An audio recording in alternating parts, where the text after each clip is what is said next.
Hello, and welcome to DNBC TV. Nerida Cup is an up-and-coming Malaysian-based business specializing in the provision of menstrual cups at affordable prices. Founded in 2020 by Sara and Riza, the story starts over a small conversation discussing the potential to bring menstrual cups over to Malaysia as it wasn't really known yet. As they say, follow your dreams. So she made it happen. It took them 4 months to organize everything and turn it into a legitimate company, but in the end, it was all worth it. In just their first week, sales were booming despite the global pandemic. I'm now joined by one of its founders and directors, Sara. Welcome, Sara. Thank you for joining us today. It's a pleasure to be here. All right, so let's jump right into it. First question, What is the goal of Nerida? I think ultimately is to encourage all women in Malaysia to make this eco-friendly switch. Even though it's a really big scale to look forward to, I do have big hopes for this because it's a really eco-friendly switch that it saves the planet, like our sick dying planet, and people constantly use pads and tampons without realizing the damages it does to our planet Earth. And that's my goal of for adding in more products to my company's platform, and all of my products supports environmental friendly culture. Ultimately, I wish to give out the best alternative use of things in the healthiest way possible towards planet Earth. Yeah. I love that. It's a very worthy goal. It's not just for yourself, it's not just for the people, but it's also for the environment. Absolutely love it. So, what is the biggest obstacle you've had to overcome so far, and how did you overcome it? I think my obstacle right now is to convince people to actually make the switch, because I do not blame them, because period cup does look a little bit intimidating, and the persuasion part, the convincing part does take a lot of effort to do so. And I think that is my main obstacle, which is far yet of I don't think I overcame that yet. Because I'm still constantly trying to persuade people and convince people to make this switch. And even with the amount of effort, what is the best way possible to actually make people trust me? Yeah, and I don't think I figured that out yet, but in time, I think I will. I love that idea though. Like, we recognize that in Malaysia, we are generally, it's been more stigmatized, a little bit more conservative. We're scared to put things up there. What if you lose your virginity? Just building on that, what do you think is the best way to kind of spread the message or break the stigma? I think people just have to gather the courage to try, because really, you do not try, right? Like, you really wouldn't know. As much as I want to tell people, like I constantly told people, this thing right here, like, you won't feel a single bit when you put it inside. You feel as if you're not even having a period, because when you wear pad, when you wear tampon, you can feel it. But this period cup, you can't really feel anything. And I think it's just the trust that people have to put in my company, or probably me, because I'm the one selling the product out, So I think, and once they try, I'm pretty sure there's no turning back for pads and tampons. Definitely. Once I've made the switch, I stopped buying pads, I stopped buying tampons. I have one tiny thing in my closet, and that is it. Yeah. I think the most common misconception, especially in Malaysia or in Asia, is that what if I stick something in there and I lose my virginity? Yeah. But the thing is, I've got those coming to me and asking me whether if this period cup would actually break my hymen and stuff. But just for a warning, it does actually break your hymen, because it's a dispensable piece of flesh. So even though if you're a virgin, you can wear it, but there's a risk of your hymen breaking. But I still do encourage this switch to all women in Malaysia. Yep. And I think I read somewhere as well that hymens can be broken with intense physical activity, like if you run or if you horseback riding. So it's not really it's not only about period cup or anything else. It's anything that inserts me, or probably even activities as well, you said. That's very important, I think, to clarify that. I really do agree with your message, and it's so important that people understand what is going on behind the scenes. Yeah, I agree. So I just thought of this as you were talking, because we were talking about Malaysia and women. What is it like to be a female entrepreneur in the business, and how does that impact the way you run your company? To be honest, I don't think I think being a female entrepreneur who run this, you got to have people to believe in you, I feel.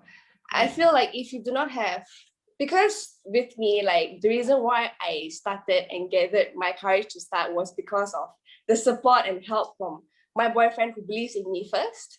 Mm-hmm. And I feel like with that belief, like comes with more people who will believe in me, like my family and friends and stuff. Ultimately, because I'm the only one doing everything, I'm the only one doing all the jobs. So becoming a female entrepreneur definitely is not easy.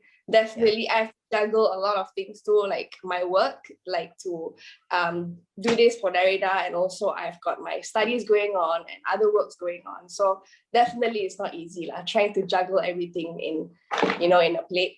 Yeah. You're studying as well as running a company. That's incredible. Yeah.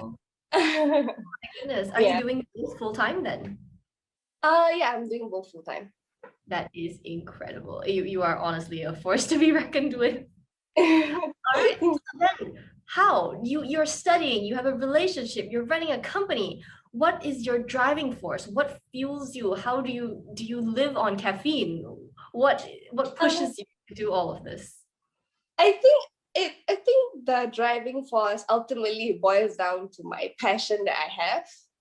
Like I think it's like I have to balance.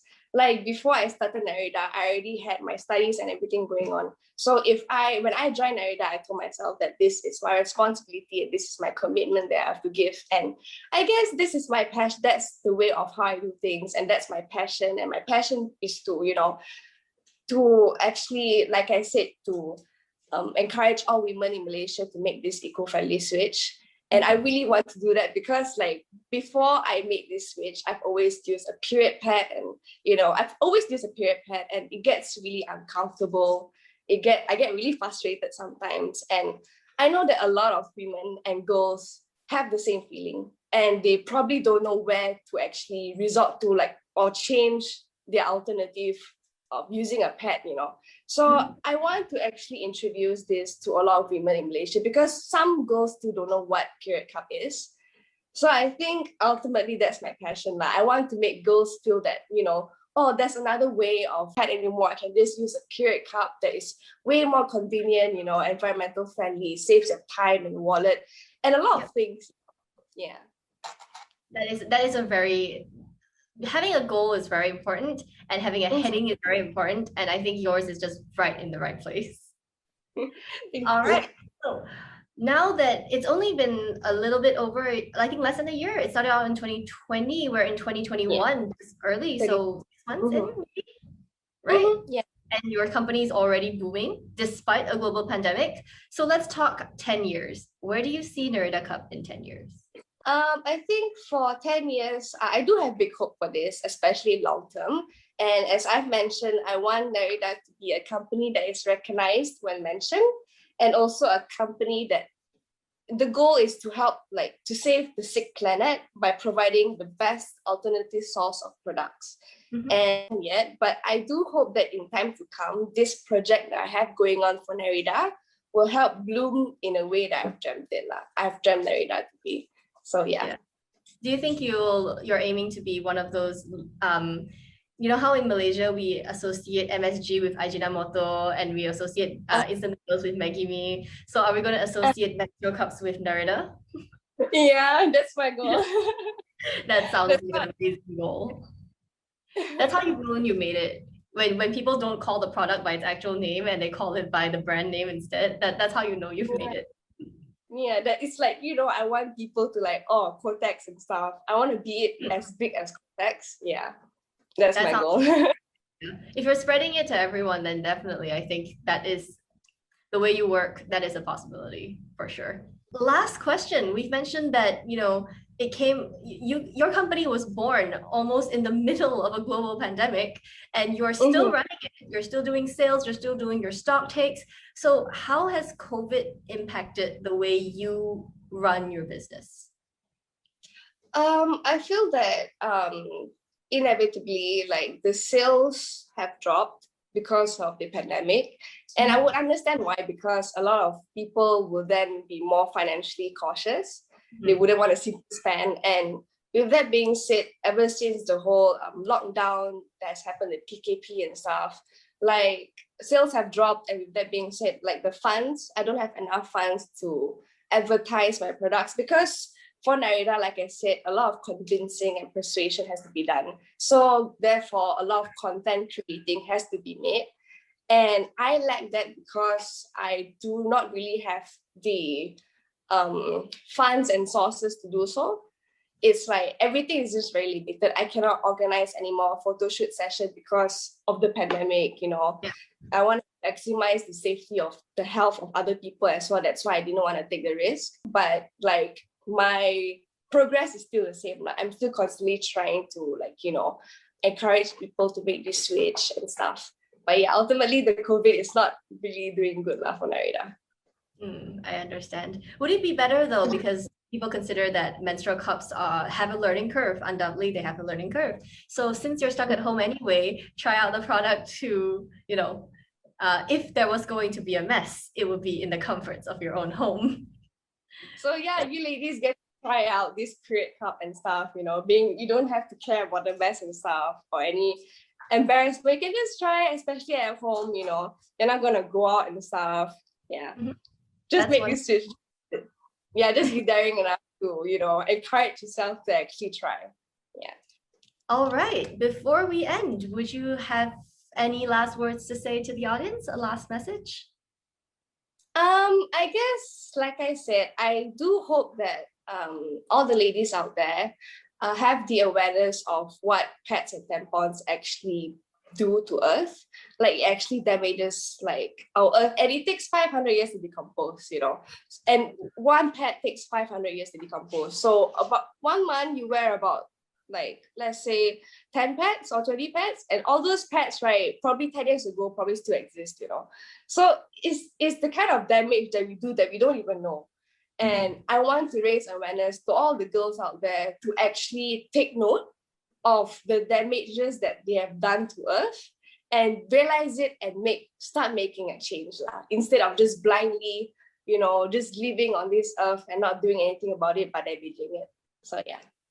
That's excellent to hear. Thank you so much for joining us today, Sarah. I'm sure you're a very busy woman, so I'll have to let you off now. Thank you. All right. Thank you so much for having me here. Thank you.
You are watching DNBC Business Channel.